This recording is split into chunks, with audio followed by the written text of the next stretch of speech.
Welcome into sportsbookreview.com. I'm Gary. And I'm Chris. And this is the Week 11 college football opening line show. Goodness gracious, that was a lot of words. I will admit that. Lots to discuss this week, of course. Before we get all that started, go ahead and tell you, like the video, if you would so kindly. Of course, it's that little thumbs up button down there. This looks exactly like that right there. So hit that like button. Make sure you are subscribed to the channel. We do this 3 times a week. We get on here, we talk about college sports, we talk about college football, and give you our idea of the way that the lines are moving, what we like about them, where we think the edge is, etc. If you would, leave us some comments down below. Let us know how you like the videos, what you would like changed, all that good stuff. Tell us what your edges are this week. We want to know your opinions, and not that Chris really needs them. Come on now. Come on, easy. Easy. Chris is on the hottest streak I may have ever seen in college football gambling. I'm telling you, it's abnormal, but awesome. Like, I can't believe I'm watching it right now. It's been a fun couple of weeks. It most certainly has. It's finally getting fun. It's fun when you're winning. You got that right. So leave your comments down below. Let us know what games you are betting this week, what you think the line should be, et cetera, et cetera. Give us some ideas. We'd love to hear it. And do yourself a favor. Go over to sbrpicks.com/NCAAF. That is where the college football universe all comes together into one nice, tight little ball. And we talk about all the biggest games. We talk about the smallest games. We talk about all the games. We deep dive everything over there. We got a great crew at Sportsbook Review, and we certainly appreciate everything that those guys do. Great writers, great guys that are making this video actually look good because Lord knows we couldn't do it by ourselves. So we appreciate all those guys and what they do. You can also do yourself a favor. Go to sbrpicks.com/pick6, P-I-C-K and the number 6. Every week, you can win your share of $1,700 in cash prizes, and you can pick NFL games and college games. Very easy to do. You pick your own games. Go knock it out. Do your thing. So sign up for it. It's free. Make sure that you get that thing done. And we're going to go ahead and let you know, we are not going to be able to hit on every single game. We've got every conference back. We got 127 out of 130 teams that are playing. We're not going to be able to hit all of them in just one show. So if you want to follow us on Twitter, you can ask us any questions, and we will respond to you. You can follow me at GaryWCE. You can follow me at Christopher Giannini. Very simple stuff. You can also follow the at SBR Sports Picks Twitter page as well, the Twitter profile. Very good stuff over there, and they are maybe more entertaining than we are. Maybe. I mean, we'll see. I don't know. It might be a game now. We'll just see what happens. Let's dive into a quick Week 10 recap. We're not going to spend long on this because we want to get to the actual games for Week 11. But Notre Dame 47, Clemson 40, and man, classic college football game, as entertaining as a game could possibly get. You agree? Completely agree with that. This Notre Dame team's fun. This is the best they've looked all year, too. Yes. Great time to play your best game when number 1 comes to town. You get that right. I have no idea how this team scored only 11 points against Louisville. 12 points against 12 points against 12 to 7. And then they come out against one of the best defenses in the country, the best coach defense, I believe, in the country. They were missing guys, so before you guys jump in the comments and talk about that, we know. But it's typically next guy up. It doesn't matter. Yeah. It doesn't matter. And they moved the football. Yes, they did. It was a fun game. It was. And they shut down that running game. Travis Etienne had no chance in this game. It was crazy. Crazy stuff. Florida blasted Georgia 44-28, and that went about exactly how you and I said it would. Yeah, I just thought the whole time this line is wrong. It's just wrong. It should have been Florida -4. It was completely opposite. And you and I have talked about this. I don't know that it was really an upset. Like, I understand Florida was the underdog, and I understand that the series had shifted towards Georgia here recently. Georgia's got the talent advantage, but before the season, if you had told us that Jamie Newman was not going to play, that Richard LeCounte was not going to play in this game, that Lewis Steen was only going to play like a quarter and a half, maybe, if that, if you had told me that Jordan Davis was not going to play in this game, like George Pickens, like all these major pieces for Georgia, if you had told us that they were not going to play in the game, you would have probably taken, and you took Florida to win the East anyway. I took Florida to win the East and win this game before the season started when I thought all those guys were going to be a part of it. Yeah. I didn't care. I think Dan Mullins is that much better of a coach, and he just needs to have close to comparable talent. And it's taken him 3 years to get it.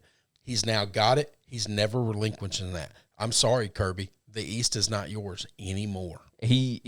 Mark my words. The East is not theirs anymore. The only way for Georgia to fix this is do what Ed O did and hire a guy to run that side of the ball. And then get the hell away. Yes, get out of the way. You have to step away, and Kirby's never going to do that. He wants to have his hands on everything, which makes him a fool.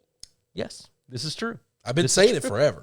Nobody listens because he has too many wins. Yeah. Oh, yeah. I mean, it's hard to go against somebody. Winning hides flaws. Yes. Yes, it does.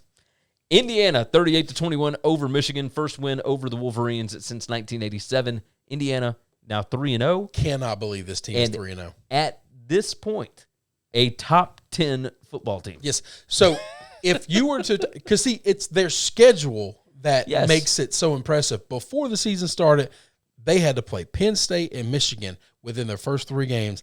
There's not a soul alive that thought this team would be 3-0. Nope. I damn sure didn't. I know that. There's also not a soul alive that thought that Michigan would be 1-2. No. And Penn State would be 0-3. Correct.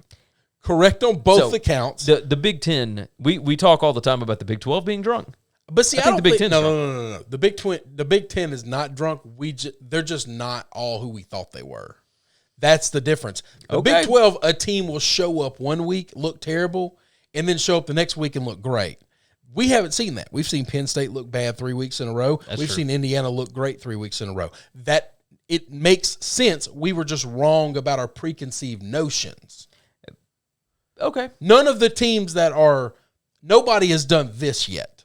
Nobody has been a yo-yo. Okay. Well, I mean, Michigan State, Iowa. But I don't think Iowa's a yo-yo. I think Iowa got beat by a better football team that they took advantage of turnovers early. But outside of that, Iowa's played well. And they've done what I thought they would do. I thought they would have lost the games they lost, and I thought they'd win the games they won. Okay.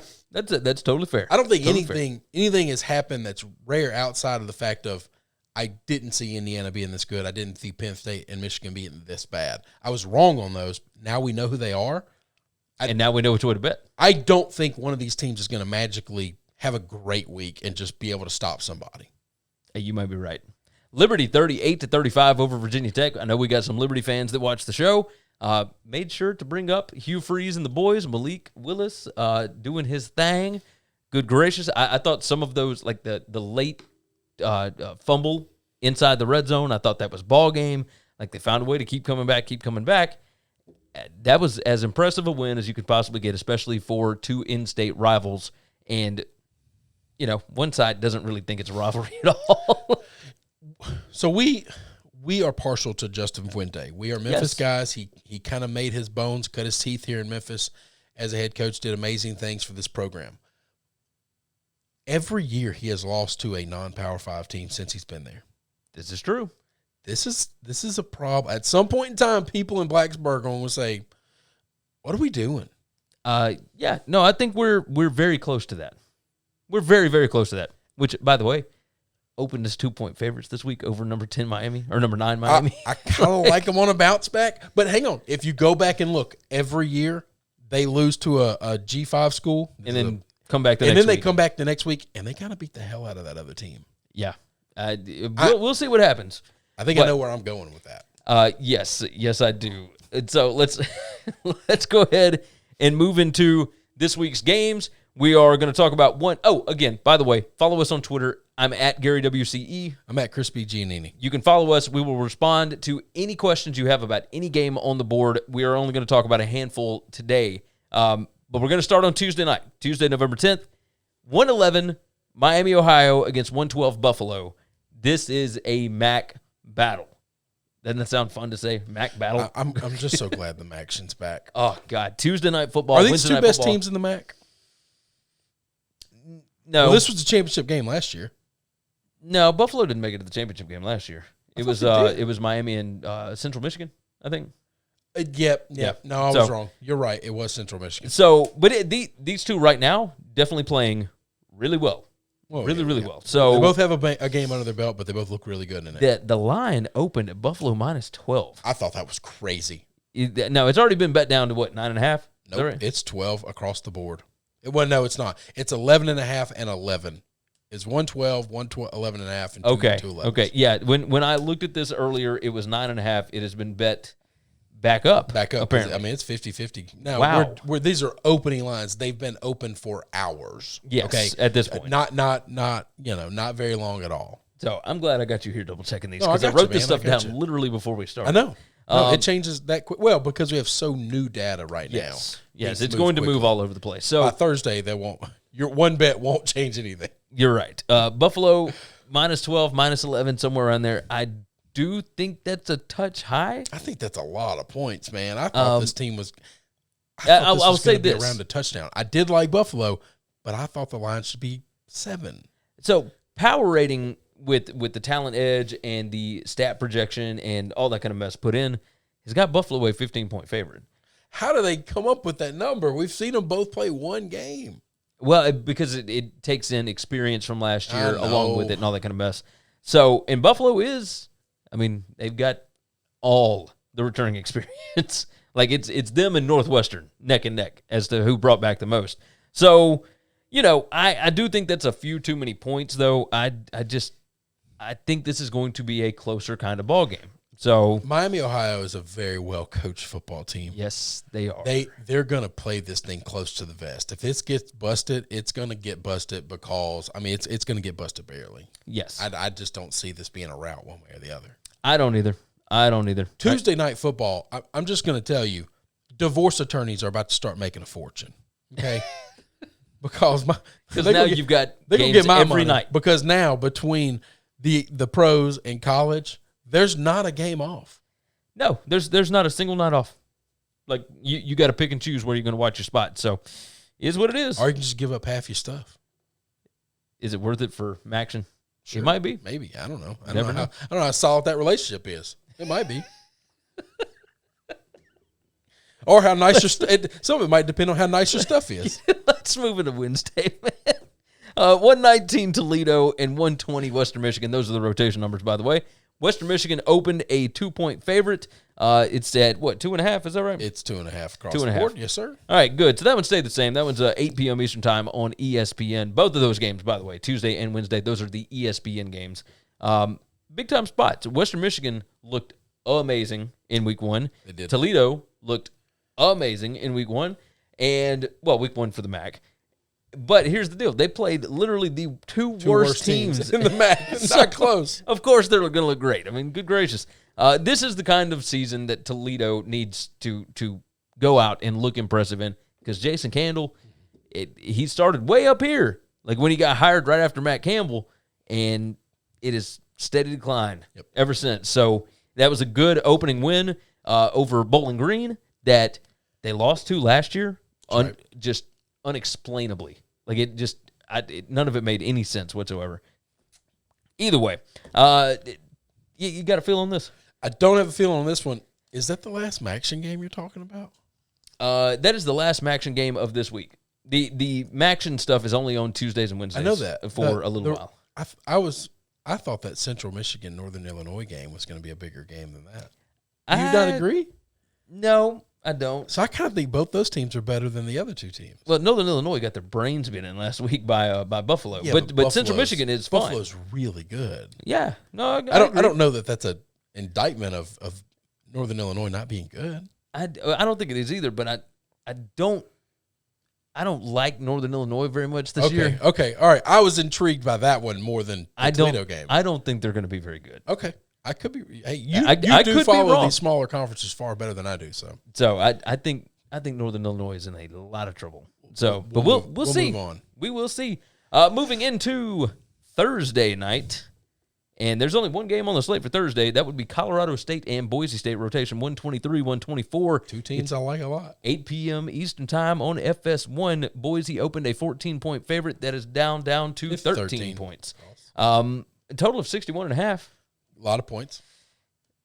I mean, I want to know about Jack Sears. I want to know about Bachmeier. I want to know. I care more about Sears than Bachmeier.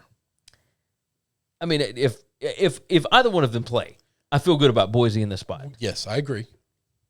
But I'm trying to think of how they came up with this line. Did they come up with this line thinking they're going to be there or not? They came up with this line, I think, thinking that they're not. Because you think if they were both there, this would be... It should be over 19? Over 3 touchdowns. Oh, over 3 touchdowns. I was thinking close to 3 touchdowns. Over 3 touchdowns. It's not giving my boy Stat projection has it at 25.5. That has to be accounting for both those guys, right? I would think so. There's no way it's 25.5 without either one of them. No, it's including those That's guys. what I'm saying. That's why I'm saying the line is at 14 now, or 13 now. Colorado State looked really good against Wyoming last week, but they got turnovers. This is a step up in class. Yes, this is not the same thing as Wyoming. We like Wyoming. This is not the same thing as Wyoming. No, it is not. It most certainly is not. It's going to be a fun game. No, I think it will be entertaining. I like both these teams a lot, though. But I mean, Colorado State, I like because I like Adazio and I like the school. Boise, it's a very beautiful part of the world. Yes. Boise, I like because they are really good at football. Yes. And they're going to be pissed off. Yes, they are. They're going to be really mad at what happened to them on Friday night, and I think that they're going to come out and take out all of that anger on the Rams. Yeah. Yep. I think I agree with you on that. But we will see. We will see. I mean, it all depends on who actually shows up for the game, right? And so let's move into Friday night. And now we've only got one game to talk about on Friday. Really, that would be – there's multiple games, but one that we're going to talk about. 127, 128 rotation numbers, Iowa at Minnesota. Iowa opens up a 1.5-point favorite. That is ballooned out to 2.5. The total of 55.5. I don't have what on earth tells you this is a pick'em game? What on earth tells you this is a field goal game? I think that this is Iowa all the way. Big, too, like, right? Big time. Big. Like, yeah. I was expecting this line to be Iowa 7. Stat projection has it at Iowa minus 10. So I think that would be too big of a spread. That's probably closer to the outcome. But I was thinking this has to be a 7-point game. This line scares the hell out of me because I think that's bad off. Now, I will say this. I told you last week that Minnesota was getting some guys back, right? Yeah. And they ended up looking really damn good against Illinois. Yeah, but Illinois is in the conversation for the worst team in the Big Ten. Yes, they certainly are. But Minnesota's also in that conversation. But is Minnesota still in that conversation with these guys back? And that's the question. So I'm curious. They've had Tanner everywhere. They've had all their stars. They've had all their best players the whole time. They have on offense. Their issue's been on defense. Yeah, but this is not I don't even think at their best they're slowing Iowa down. I was not going to drop 40. I was not going to drop 40, but Iowa plays a different style of football. Oh, they certainly do. Those guys that are coming in to stop Iowa aren't big enough, fast enough, or strong enough to stop Iowa. You might be right. I think Tanner's going to be in for a long day. I tell you this, I'm against staying away this from Iowa it. defense. I am not. I'm gonna jump head first into the stink. But hey, cheers to it. I think the line stinks, but I think this line is like 5-6 points off. I should probably listen to you. No, not necessarily. Because at some point in time, I'm going to hit the wall. Well, I hope it's not anytime soon. I'll tell you that. Hope it's not anytime soon. The Utah-UCLA game from Friday night has been moved to Saturday night as of this recording. So who knows about that? Utah opened a 2.5-point favorite. They're up to 6. UCLA, just hot garbage. Same thing it always is. They haven't exactly recruited well. They're going to hire another coach next year. They'll have to. I mean, because that team is just not competitive right now. So is insane. I can't believe Chip has fallen that far. What he was in college football. To what he is now. To what he is now. I just can't. I can't understand it. It's sad. It's just sad. I love that guy. Oh yeah. I mean, he was fun. He was revolutionary. He was revolutionary, and then he taught has everybody the revolution. Yeah. And now he's just another guy, and they're all better. These 20-year-old kids are all better at what he used to do. Yeah, isn't that weird? Like, he never advanced. He never just a cycle of decided life, man. to develop anything. There's going to be some hot 20-year-old take our place soon. It'll be all right. Probably happen soon enough. All right, let's move into the Saturday slate. Let's talk about the noon games first. And first off, we will start off with that team that got shellacked in the cocktail party. Georgia heading to Missouri, 217, 218 rotation numbers. This one's on ESPN. Opened at Georgia minus 12 in a total of 48.5. And now it's out to Georgia minus 13. It's only at one book right now, and it is Georgia 13. So are they waiting to see about these injured guys, you think? Yep. I think that's probably what's going on. 100%. Now, you tend to lean Missouri, right? I think this line is bad wrong. I don't think Georgia's defense is as nearly as good as people give them credit for. Even if all these dudes come back, offenses in the SEC know how to score. If you're an offensive team, you can score the football. Now, their last time on the field, Missouri didn't look great against Florida. That is true. It was a different game. It was a unique game, and it got away from them. They have the bye week. They're ready. I think Missouri's going to have a puncher's chance to win this game. You might be right. The stat projection has it at UGA minus 18. I think that's insane. But I think that's insane. I want to see what happens with these injured guys. That's what I want to see. Because if they've got their full defense back, if they got the safeties I'm assuming back, half of them are going to be back. Half of them probably are still going to be dealing with injuries. If they come back, they're not going to be 100%. If their safeties are all out, this Missouri team could run the ball on anybody, man. Oh, yeah. Safeties play a much bigger role in the run game than they do the passing game for the most part. This is true. I mean, that's the kind of safety play I like. Just really aggressive. And Missouri can throw the ball over the middle of the field, and that's where you're going to be able to take advantage. I just think this Missouri. I don't think Missouri's better than Georgia, but I think this Georgia team, where are they going to come up with points? I still don't know that. I have no idea. They got a quarterback yet? They played two of them last week. Neither one of them were any good. 9 out of 29 with neither one of them were worth a damn. With 2 touchdowns, 3 picks. They did not. Remember when they had Justin Fields on their team? Remember that? I do remember that. God, I'm so glad. Listen, as much as I hate Ohio State, I'm so glad he's not at Georgia right now. My life would be miserable. It would be, yes. It would be, because he would be doing some things. Well, yeah, Georgia would look way different, and I'd have to eat a lot of crow. Yes, you would. I'd still say the same things I say about Kirby. I know. All right, let's move on. Miami, Florida, at Virginia Tech, 155 and 156 rotation numbers. Virginia Tech opened a 2-point favorite, an unranked home team favorite over a number 9 ranked Miami team. Now, what did the Bears say about this? This line stinks. This was 100% the same situation with West Virginia and Kansas State. Yep. Not that long ago. Yep. 2 weeks ago, right? And what was I believe wave a skunk over it, man. I took Kansas State. You went went I went right into the stick. You went to the public. And I think that's what's going to happen here. What is the ticket count right now? Well, I mean, it's pretty. Oh no, you can't even see it. There's no ticket count available. No ticket count. Yeah, something stinks about that. Something stinks about that. The line has moved to 2.5. It opened at 2. It's getting bigger. I'm gonna listen. I can't bet against my boy Fuente. Every year I've watched him drop one of these games, and every year now they haven't played a Clemson after that. They haven't played a great team after that. They've played some decent ACC teams. They beat the hell out of them after they dropped that game, man.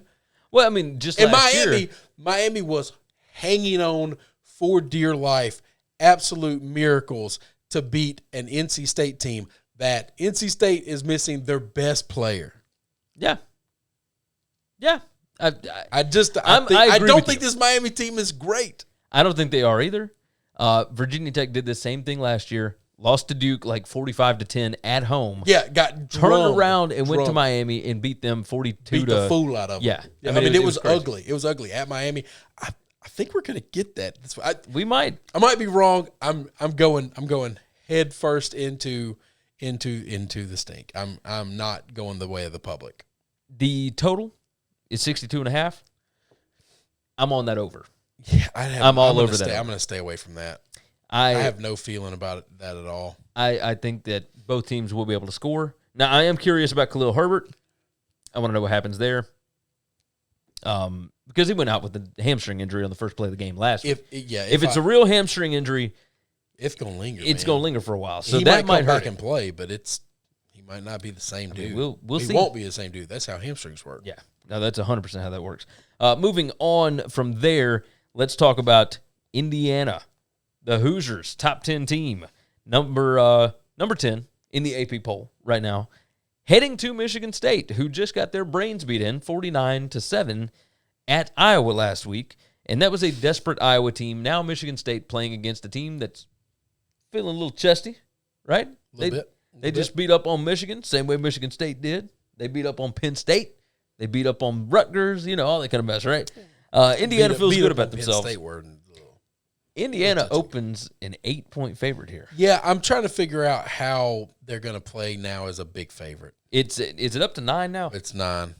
There's 1 8.5, and everybody else is 9. Now, Indiana did cover as a favorite against Rutgers. They did 2 weeks ago. But that is Rutgers. That is Rutgers. Michigan State, do they have another one of those Michigan kind of games where they feel like they're getting disrespected? Or is this just a carbon copy of what happened against Iowa last week? It's weird to me that Michigan wasn't able to cause Michigan State to turn the ball over because they've played 2 other games, and they're losing the turnover battle -10. That's not good. They're -5 in 2 games, and then they won the turnover battle against Michigan. Michigan couldn't take it away from them at all. I can't explain that because I thought Michigan had a good defense. I don't know if Indiana can make them turn the ball over 5 times. Everybody else has. Yeah. But this one scares me to death. I'm not touching it because I don't like teams. I mean, I missed out on that Coastal play the very first time they became a favorite. Teams that aren't used to being big favorites, I just think, how do they handle these spots? The stat projection has Indiana as a 5.5-point favorite. See, that seems closer. I would have kind of put this in what my boy Bill Simmons calls the Vegas zone. I feel somewhere like between 4 and 5. They just don't really know what to do with. They think it's going to be more than a field goal, less than a touchdown, but they really don't know where it's going to end up. It seems more right to I me. would stay off of this. More than a touchdown? And now it's I'll over tell you, 2 scores? I'll tell you which way I'm leaning on it. The total is 53. I'm going to play the over on that spot because I think Indiana can score, and I don't think Indiana is great on defense, and I think Michigan State is going to be able to find some points. So that's the way I'm leaning on that. This is a typical Big Ten game that scares me a little bit, but maybe I'm wrong. Let's move on. We got 2 more noon games. Let's discuss those right quick. First one, Coastal Carolina, a 7.5-point favorite at Troy. It's now up to 8.5. It's up to 8.5, right? Yes, sir. And now is it at more than one book? No, it's only one book available total. I'm curious if they're waiting to figure out if Troy's quarterback is going to play this week or not. Now, they haven't necessarily needed him. I was just about to say, do you think that changes his line much? I don't think so. I think he's been okay. I think he's been fine. I think Coastal is going to hammer the books. Yes, this is going to get up into double digits. It's going to move a lot. Yeah. It's going to move a whole lot. I will say this. The stat projection says that Coastal should only be favored by a field goal. And I think it's going to get to 10. And they might cover the 10. They might because cover the 10. They are really, really good. They're a covering machine. And Troy has had games this year where they have not looked impressive. Now they've had games where they fought like hell too, to the very end. Coastal got to the line last week got to what, like 18 and a half or whatever. It got big. And they won 23-6 over South Alabama. So not a lot of scoring there. No. But they did not cover. It's the lowest scoring game that they've had all year. In quite some time, yes. Yeah. It's been a little while. I don't have a play on a total or anything like that. I wrote it down. I'm going to watch it for when we do our line, our big game show Tuesday. Yeah. I just think maybe this Coastal team is special. They might be. They've only got a few games now. left. This is a look ahead spot. Oh, it most certainly is. This is now. That's the one thing. That's the caveat is: are they going to get caught looking at App State because of the fact that game day might be in town? Yeah, I kind of hate that the Bear hinted at that being a possibility because now you got a bunch of 18, 19, 20-year-old kids, getting real excited about something that, may or may not happen, and now they're focusing on that thing. They may not be focusing on that at all. I hope not. Like they may just I hope be. the coaches are really in their ear and just keeping this team because they're playing outstanding. And they're fun to watch. They are so much fun to watch. And if they win the Sun Belt, the coach gets a mullet. Just saying. Pay attention, Jamie Chadwell. We need more dogs. Not no cats. Let's move to the afternoon slate. Let's talk about the Fighting Irish. I'm kind of excited about it. As you can see, I do believe. I think, maybe I'm crazy, this line is shorter than I expected it to be. I thought this was going to be well over 2 touchdowns. Me too. And it opened at 13. It's down to 12.5. Yes, sir. The hell's going on? So that's so I texted you last night and I told you I'm very, after the big win, I'm very anxious to see this line because I think it's going to be an unbelievable spot to take BC because I think Notre Dame just played their Super Bowl and now they're just going to try to get out of every game with a win. Well, and we know that BC might have been looking a little bit ahead to this game. I do think so too, but I think BC can score, man. I think BC's going to look better on offense. I think BC's going to look better on offense than Clemson did. It's entirely possible. I might be wrong on that. A former Notre Dame quarterback. They did put up over 400-something yards in the air. That's a hell of a game. Phil Jurkovich, Boston College quarterback, transferred from Notre Dame. Yes, sir. Has played really well this year. Played really well. Boston College only put up 16 points at Syracuse. They were sleepwalking through that game, right. And you could see it. They didn't care. It one was the team week after was looking Clemson. at this week, and the other team was looking at the number 1 team in the country. They took care of business. I want to see where this line moves. I'll tell you this: the total is 50.5. I think I'm still going to take the under. You think Notre Dame's defense can slow down Boston? I think they will slow down Boston College, and I also think that their offense will not be able to do what they did last week. Yeah, BC's defense is better than. No, I'm not saying that they're better. I'm saying yes. Yeah, Louisville held them to 12 points. Yeah, I think there are some things I can't explain in this is a weird year. spot, man. I'm telling you. So I like BC in this game. I've been riding Notre Dame a lot. They've been a roller coaster covering wise. I think this is a good spot to get off the roller coaster. Yeah, it's totally fair. Totally fair. All right, another afternoon game. Texas A&M at Tennessee. Goodness gracious. I don't know what to make of this one. I don't know why it's this short because Tennessee looks like hot garbage. Remember when I thought South Carolina keep that game close? Ooh, yeah, I do remember that. You said this is the kind of spot that Muschamp just kind of. I was so close to picking South Carolina in the picks. I'm glad you didn't. I got off of a couple of games I liked last week, and everyone I said, you know what, I'm gonna back away. It all worked out because every one of those were all losers. Yes. This is rotation 145, 146. Game's in Knoxville. It's 3:30 p.m. Eastern Time on ESPN. Tennessee opened up and started 13-0 at Arkansas. Goes scoreless in the second half. Gets beat 24-13. Everybody's talking about their coach's job. We don't know if Guarantano is going to play this week or not. Guarantano. They played 3 quarterbacks in that game last night. Hey, Harrison Bailey looked like the most composed quarterback out of the bunch. Okay, I don't know that that's good. It didn't amount in points or anything like that. It didn't make a damn, but all right. But I'm telling you, if they decide to start him this week, it won't change anything. You don't think so? No. I don't think that it changes a win or a loss. I think this A&M team is putting Jimbo has got this team rolling. You know what I wish I could see? I wish I could see A&M and Alabama play right now instead of week 2. Yeah.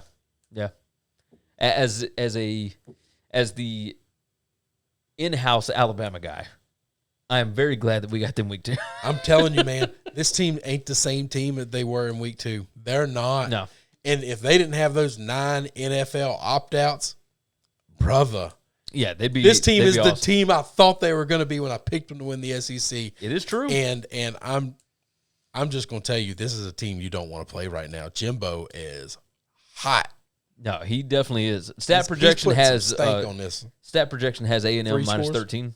Oh, so it's right on the number. Ooh, it's not even 2 scores, 2 but, touchdowns. But I will say this: the last couple of weeks, Texas A&M has completely blown overperformed. Oh yes, what they are supposed to do. So if they continue like that, now here's the thing: Texas A&M is still one of those teams that relies completely on, is Kellen Mond good Kellen Mond going to show up? Or is bad Kellen Mond I do think this defense for Tennessee is a good defense. The problem is so long as their quarterback they have to be on the field so long in the second half. They got no gas. So I watched this game last night, sitting between two Tennessee fans. They're up 13-0 after halftime. Got to tell this quick story real quick. They're up 13-0 after halftime. Arkansas drives and scores. Now it's 13-7. Arkansas drives and scores again. Tennessee 3-and-out. Arkansas drives and scores. It's 14-7.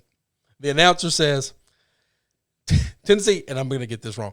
It's either 47. Oh, it might be like 61, something like that.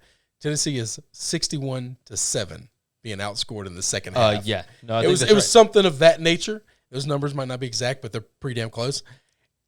And I just put my head down and started laughing. And both those guys looked at each other, and they looked at me, and they said, we're not going to win this game, are we? I said, y'all aren't going to score the rest of the half. And they was like, come on, this whole half. Y'all aren't going to score. Y'all ain't scoring. They didn't score the entire second half. They've got 7 points in the second half in every game this year. It's pretty insane. That's not good. I believe those 7 points came against Alabama in garbage time. I mean, yeah, because it was like 41-10 or something. I mean, it was bad. I think A&M's going to put this team in a locker. They might. They really might. It's the stats are not going to be able to catch up to this, because if this Tennessee team decides to quit, it could get really bad. Because we saw that last year. They did quit a couple of times. Now they found some fight Tennessee. Back late. Tennessee, 2 years ago under Pruitt, they definitely did. Okay, that might have been what I was thinking. But we've seen teams quit before. Louisville, where they could not make the number big enough under Bobby Petrino. I mean, it was just awful. I don't know that Pruitt. Pruitt seems much more in the same line as Kirby Smart. I think Pruitt's a good coach. I do think he's a good coach. I think he is, but I think he can't get out of his own way. Yes, this is they got to figure something out, and there's just not enough games left in this season for him to be able to figure it out. They're probably going to finish 3-7. They got Vandy left on the schedule, but they still got Auburn. Thank God. They still got Florida. They got LSU, man. I'll tell you this. I think that could realistically be our last win on the schedule. It's we've got Alabama, we've got Florida, and we got A&M and Ole Miss. We're not. I don't think we're beating any of those teams, Gary. We're damn sure not stopping them unless we come out of this bye week and somebody did some hocus pocus, some legit voodoo. Let's move on. Let's move into the Big Ten right quick. Oh, God. 159-160, Ohio State and Maryland. This one is actually happening in College Park. Ohio State got to go on the road, a 25.5-point favorite with a total of 69.5. That total, or the spread is up to 25, or down to 25. Down, yes, sir. So it's 3:30 p.m. Eastern Time on the Big Ten Network. Is this the Maryland that we have seen the last 2 weeks? Is this a sham, or is this will they be able to stay within 25 of Ohio State? I don't know if they can stay within 25. I do think that's pretty close to where the number should be, because this Ohio State team is built a lot like Alabama, built a lot like Florida, built a lot like A&M. They can be scored upon. Yeah. Okay? And Maryland seems to have an offense that can score. Lil Tua is smoking Lil folks. Tagovailoa. I mean, they don't share the first name. No. I know. It's Talia. Yes. Talia Tagovailoa. Man, he does look good. They've got now Maryland has had receivers in the past that are playing on Sundays now. They can recruit, and that DMV area's got a lot of talent. Yes. And if Maryland could keep those boys at home and not let them head off to Penn State and Ohio State, they could compete. They can compete. I'm surprised at this. I don't think they can stop Ohio State. This is going to be a game in which Ohio State's punter probably won't touch the field. The total is 69.5. See, the only thing that scares me is if Ohio State shuts them down. Well, turnovers. Yeah, I could see Ohio State taking the ball away. You still have a young, inexperienced quarterback making his biggest start of his life. So yeah, I'd say that. And so therefore, losing the ball a couple of times could suppress the suppress the scoring. Ohio State's going to score every time they touch the football, and they're scoring 6 every time. If they wanted to leave the field goal kicker on the sidelines, they just go for 2 every time. I do think this Maryland defense is a problem. Yes. They're not good, and Ohio State's offense, it's up there with Alabama. It's 1 and 1A as the best offenses in football. How did Penn State only score 19 points on Maryland? I think Penn State's got a lot of problems. I mean, I think they got a lot more problems than people think. Hey, you know what we didn't talk about? What? That Penn State-Nebraska game. Should we talk about that at all? I mean, you're talking about 2 winless teams. They're 0-5 together. I mean, Penn if we want to talk about -3. laundry, sure. Yeah. But this ain't a Tide commercial, brother. That's a good point. Those are 2 crap teams that are going nowhere. Yeah, we might Nebraska is boning up for the DFL of the West. The hell, those 2 teams might replay one another. Penn State's kind of looking like that. Those 2 teams might play one another. Who knows? All right, let's move on. Let's talk about the Mountain West really quickly. And we've got Hawaii headed to San Diego State. 2 teams that have taken a loss on the season already due to turnovers, due to whatever else. Wyoming just beat the brakes off Hawaii. And San Diego State last week fell apart. Hawaii got beat up physically. And San Diego State turned the football over. Fell apart. Yes. San Diego State opened a 10-point favorite here at home. A lot of points. I kind of felt the same way. I thought that was a lot of points. But I'm also remembering the game they just played. This, like San Diego State, I think they could come out and mollywop somebody.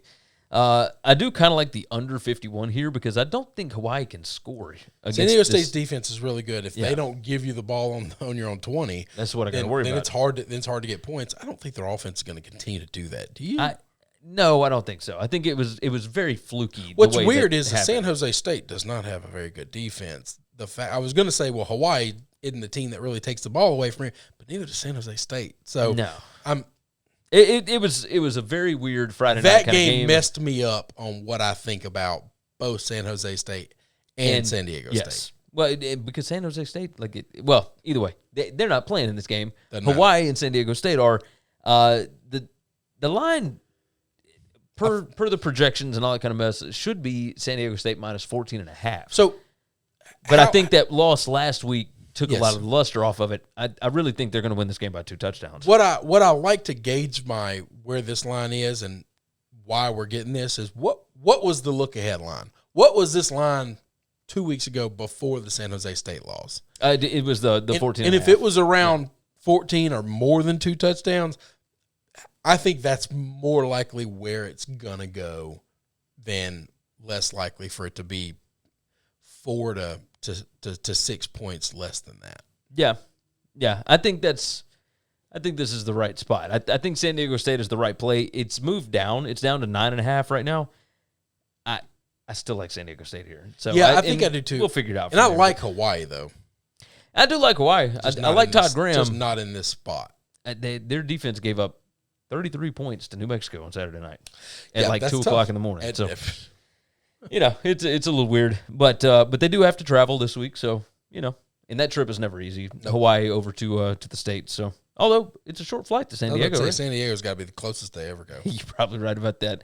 Last one for the afternoon slate, and that would be the Alabama Crimson Tide heading down to Baton Rouge. There's no reason to talk about this football game at all. Alabama opened a 21.5-point favorite with a total of 74.5. It has ballooned out to 24. Is that right? It's 24 across the board. 24 across the board. The projections and whatnot, the stat projections say that it should have been Alabama minus 19, and everybody has jumped all over the Crimson Tide. I, even at 74.5, would take the over here. That ain't enough points. I think 74.5 is not enough points. I think we're going to get a ton of points in this game. I do too. I think this game is going to look a little bit like the Ole Miss game. Our offense isn't as LSU guy. It's not as explosive as Ole Miss's.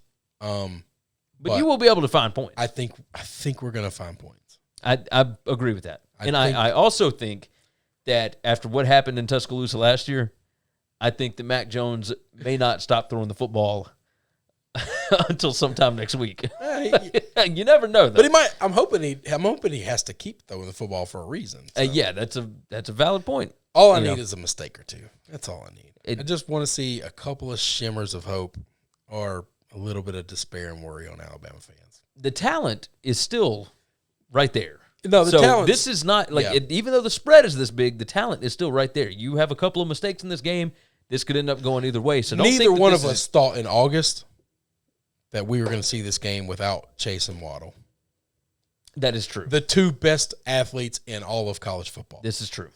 It's not that it would have changed anything because Chase doesn't play defense for LSU. So true. Our record would not have changed, I don't think. Maybe we win the Missouri game if we got an extra score. Yeah. We did the best receiver in the world.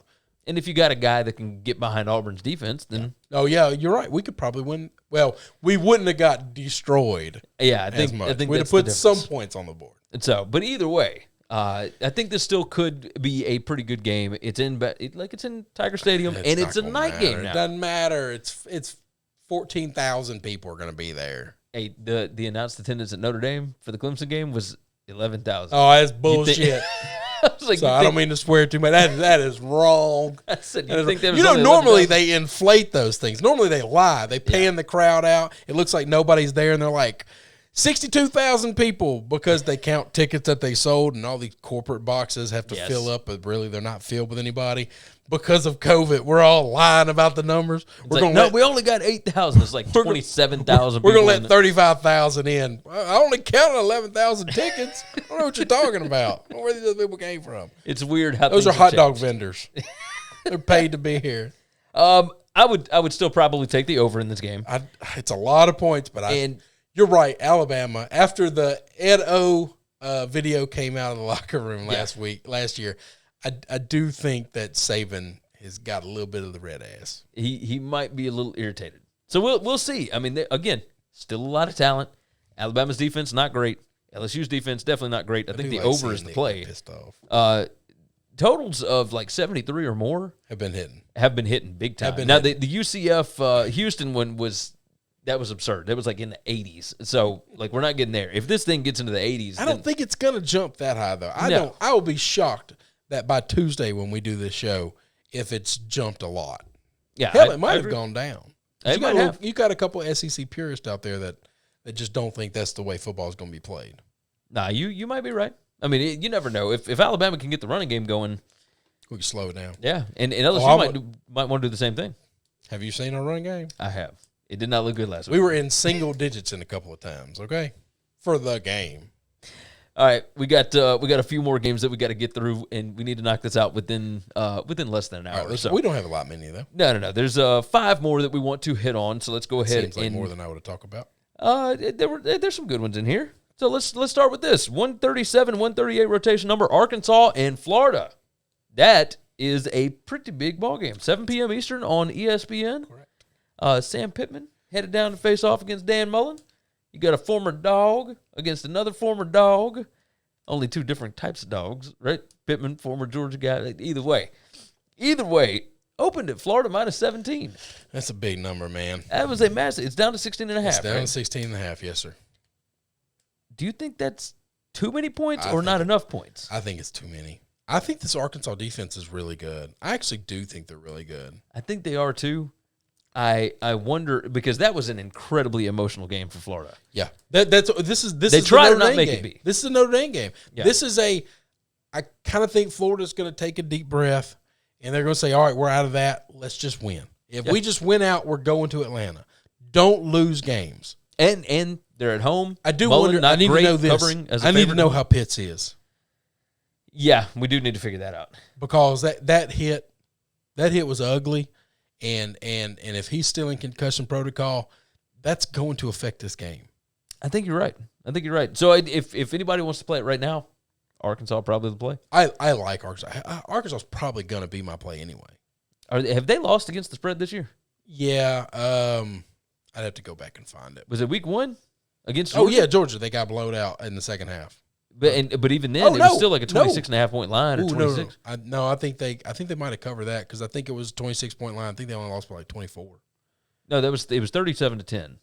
So that was 27 points. So I think that's the one that they ended up losing. They had to lose. Depending on what book you had it at. Either way, I think Arkansas's covered every game since then, right? There's a chance. They were big dogs in a lot of those until people realized, this team's pretty good. Auburn, Ole Miss. They covered in both those. Yeah, I think they have covered a ton of games. They've covered. So they're a machine, man. We'll dig into all of it by Tuesday's show. So still not getting the respect. You got that right. All right, SMU and Tulsa, the next one up, and this one is freaky. 207, 208 rotation numbers. Tulsa opens as a 2-point favorite, even though SMU is the ranked team. We got the same thing going on here as we had with that Virginia Tech Miami game, where the unranked team is at home, and the top 15? Is SMU top 15? They're 19, but they're a top 25 team. But they only got one loss on the season. So, and that's to an elite Cincinnati team. A number 6 ranked Cincinnati team. So, if you got that going on, this feels like the line kind of stinks. It kind of stinks. No, it's the same situation. The stat projections say that SMU should be favored by 2. Instead, Tulsa's favored by 2. It's still sitting at 2. I think I'd probably go Tulsa. I know, me too. I haven't written it down yet, but it's in the old melon. 64. I think I'd probably take the under. Yeah, I think Tulsa will keep this game a little lower paced and slower paced and close this thing down. Even if they lose, even if they lose by 2 touchdowns, I still think they're going to try to make SMU slow down. I definitely think they are going to play extremely slow on offense. Yes, they're going to start killing clock the second the clock starts. I think you're right about that. I think you're 100% right about that. All right. This one is an interesting coaching matchup for you. Okay. 213, 214 rotation. South Carolina at Ole Miss. The line opened Ole Miss -7. You got Coach Boom headed to the lane train. This is an interesting spot.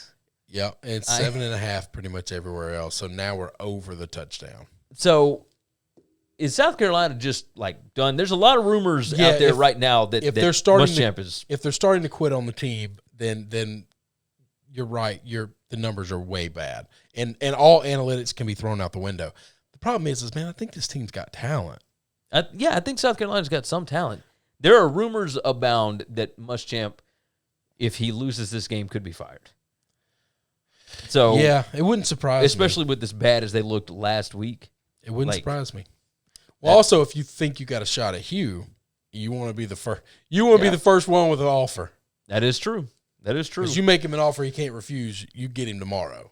That's probably right. I don't think he fits in South Carolina as well as Auburn, but that job ain't open, and Auburn might win all the way. Well, they've got A&M and they've got Alabama, so they could lose 2 more. They could lose 2 more, but I still don't know if that's a fireable offense. I don't know if that's enough. All right, let's see. Which direction would you lean? Ole Miss? I mean, you'd have to, right? Yeah, I've been riding the Rebels a lot through this whole thing, but I'm conflicted with the Rebels, but that's a personal thing. What is this? It's just a personal thing. I've got conflict in my life.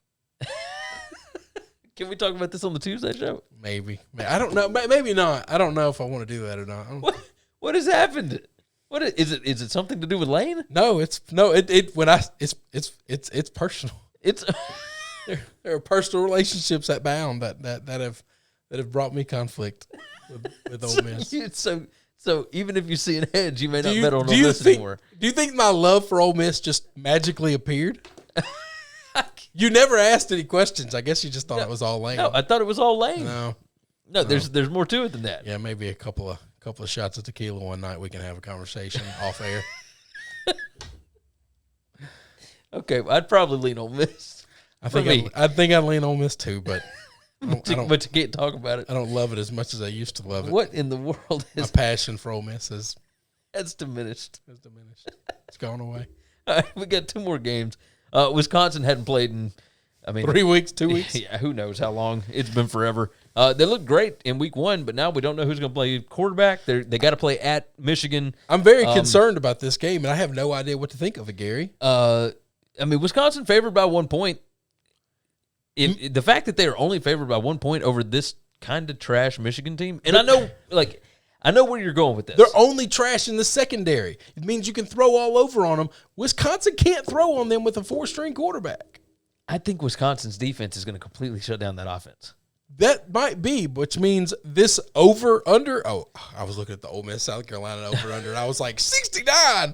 Holy shit. So 51. That's still, this game is going to be played in the 30s. Hey, that Ole Miss game, by the way, I'd go over that 69.5. No, I think Lane coming off a bye week, I think he's going to put up a lot of points. Yes. 51, though, I ain't touching this game. I think it could. Listen, if Wisconsin's going to win this game has to be played in the teens on both sides. 17-10. Yeah. I think that's Wisconsin's only shot at winning. I think you're right. If Michigan gets to 20, it's ball game. On a 4-string quarterback, Michigan does a really good job of shutting down the run. Look at the stats. They are getting dusted by receivers right and left. But I just got to assume that a team that has never thrown the football in their life outside of when Russell Wilson was their quarterback, and now this one game, their 4th-string quarterback is going to come out here and just start dropping dimes? Probably not. That's the only way. That's the way to beat Michigan, is to stretch the field. And I just don't think Wisconsin can do that. And I think they can still win the game. Okay, that's a valid point. But I think they have to win the game real low scoring. And I think Michigan getting 20, that's a lot. They're not getting close to 50. Yeah, 51 points. Maybe the under is the play. I think that's insane high. But I think differently about these teams. If whatever the 4th-string quarterback comes out and he's dropping dimes, Vandenboom, then Michigan has no hope of stopping any receiver in the league. You might be right. All right, last game. Of course, we got to drop this one in here because this is a battle of undefeateds in the Big Ten, my friend. Goodness gracious. 165-166, Northwestern headed to West Lafayette to face off against the Boilermakers. Purdue opened as a pick'em. A pick'em. I need to know more status. I got to figure out what's going on. I need to know more status right now. Yeah, Rondell Moore, for those that are curious. He is elite, and he hasn't touched the field all year. At the same time, David Bell might be the best receiver in the world. He's not better than Moore. He's not. How about this? Devonta Smith and Jalen Waddle, that's what Rondell Moore and David Bell are. That's exactly what they are. Just two elite guys. You got one guy that's a burner that can just do anything. He's a utility knife. He's whatever. That's Jalen Waddle and Rondell Moore. Yep. And then you got the other one that is just an absolute elite receiver, and that's David Bell and Devonta Smith. I agree. So right now you've only got David Bell, and that's worked out pretty well. We are partial to Northwestern.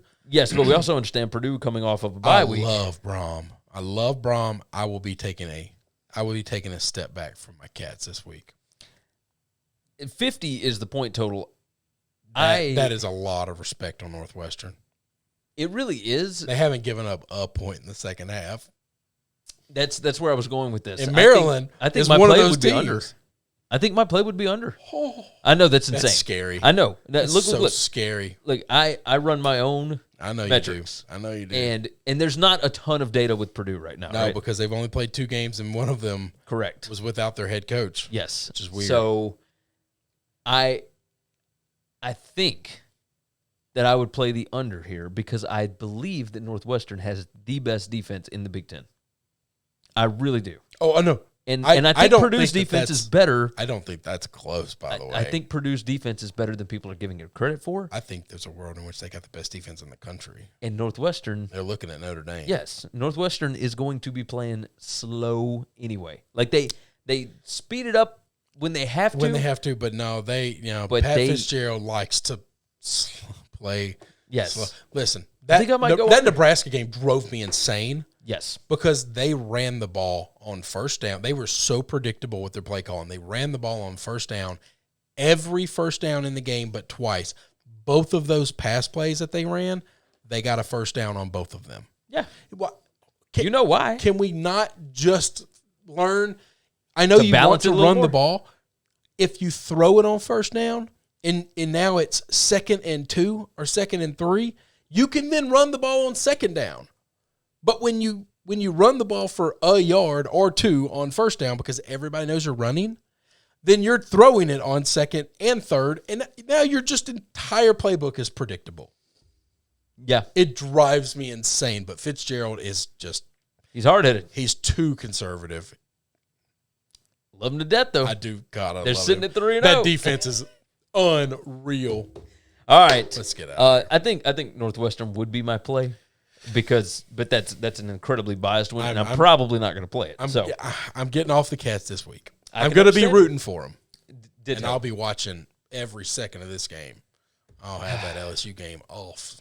We are going to talk a lot more about all these games on Tuesday. And now, if we did not, some of these games. If we have not hit on the game that you want us to hit on, tweet us. Hit us up on Twitter. I'm at Gary WCE. I'm at Chris B. Giannini. And you can always tune in on Tuesday, our Monday opening line show, this one right here, our Tuesday deep dive show, and our official picks. And then Saturday, we're doing the closing line show, 11 a.m. Eastern time every single Saturday. The Tuesday show, 6:30 p.m. Eastern time. Tune in right here. Make sure you are subscribed to the channel. Go ahead and like this video. Leave us some comments. Tell us your thoughts. We want to know what you think about these games, what you think about our thoughts about these games. If you think we are buffoons or if you think we are absolute geniuses, we would love to hear all of it. And we appreciate you all for joining in and being a part of our little universe here. So with that said, like, subscribe, comment, all that good stuff. Go over to sbrpicks.com/NCAAF. We got a great writing team over there, and they research a ton of stuff about these games for you. And it's all right there in one tidy little spot. So go and check that out. Make sure that you sign up for sbrpicks.com/pick6. That is PICK and the number 6. Very easy to do. It's free. You can win your share of $1,700 in cash prizes. And again, follow us on Twitter. I'm at Gary WCE. I'm at Chris B. Giannini. For sportsbookreview.com, I'm Gary. I'm Chris. And we will see you again on Tuesday.